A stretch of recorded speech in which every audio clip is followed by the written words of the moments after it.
Here's a trick you can use to put the magic in the spectator's hands. Here we go. Alright, what we can do with this trick is we're going to start by giving the deck a shuffle. Now, politely ask the spectator, who I'm going to pretend to be, to cut the deck into 4 piles. Just like that.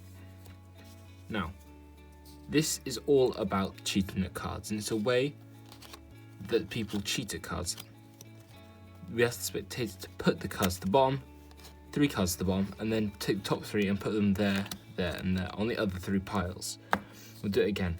Now, this is a way that magicians cheat, and card cheats cheat at cards. Top 3 cards to the bottom, and 1, 2, 3. The spectators to do this with every single one. 1, 2, 3 cards to the bottom, and 1, 2, 3. Now, it's a method that card cheats use to get a good hand at games. It's how you load the deck. So you take 1, 2, 3 cards, put it at the bottom, 1, 2, 3. Now, the spectator's done this all with the cutting and that, and the putting everywhere. What they did is, by having them do that specific order of cards, they managed to get an ace at the top. Now, aces, as we very well know, are rather good in most card games, but one ace on its own, it's okay. However, it can be improved with a second ace, like the ace of spades. Now, you've got a pretty good poker hand there, I believe, and we have a third ace. Now, 3 aces. You got 3 of a kind there. That is automatically very impressive. But a 4th ace, having 4 of the same ace, all by your spectator, is what I call a pretty good trick. Now it's time for the secret. It's a very simple secret.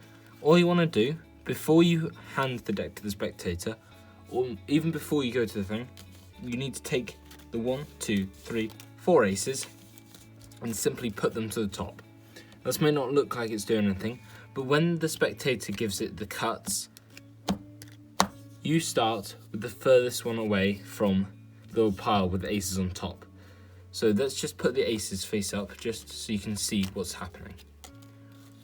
They pick up this pile, which is the furthest way away from the aces, 3 to the bottom, 1, 2, 3.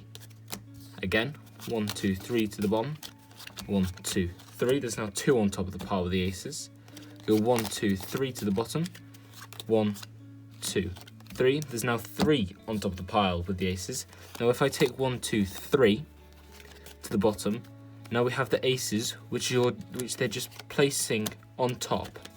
So you now have 1, 2, 3, 4 aces on top of the piles. And believe it or not, that's actually quite impressive when the spectator does it with their hands. Not as impressive when I'm showing it you. I hope you enjoy.